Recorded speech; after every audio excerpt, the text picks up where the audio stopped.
सुबह की धूप में रामू के पिता एक साधारण पत्थर देते हुए हाथ बढ़ाते हैं। पिता बोलते हैं, रामू, इस पत्थर को बाजार में ले जाओ और देखो कि लोग इसके लिए कितना भुगतान करेंगे। यदि कोई इसे खरीदने की पेशकश करता है तो बस 2 उंगलियां उठा देना। रामू पत्थर को घूरता है।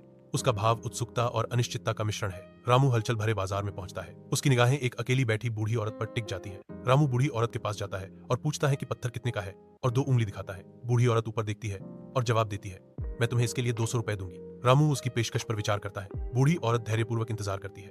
उसकी निगाहें अड़िग हैं क्योंकि वह रामू के फैसले का अनुमान लगाती है। रामू के पिता उसे एक अनिश्चित भविष्य की ओर धकेलते हैं। उसे रहस्यमय पत्थर सौंपते हैं। रामू भव्य संग्रहालय में पहुंचता है। एक अजनबी आता है। उसकी आंखें लालच से चमकती हैं क्योंकि वह पत्थर के मूल्य के बारे में पूछताछ करता है। रामू बिना कुछ कहे जवाब देता है। 2 उंगलियां उठाता है। आदमी, उसकी आवाज उत्सुकता से भरी हुई, घोषणा करता है, मैं 2000 रुपए देने को तैयार हूं। विस्मय से अभिभूत रामू अविश्वसनीय खबर अपने पिता के साथ साझा करने के लिए घर की ओर दौड़ता है। सुनार की दुकान में रामू के पिता उसे एक पत्थर देने के लिए कहते हैं। रामू सुनार की दुकान पर आता है। सुनार पत्थर की जांच करता है। उसकी आंखें एक उत्साह से चौड़ी हो जाती हैं जिसे वह मुश्किल से रोक पाता है। सुनार चिल्लाता है, मैं इतने लंबे समय से इस पत्थर की तलाश कर रहा हूं, आप इसके लिए कितना लेंगे? रामू जवाब देता है, 2।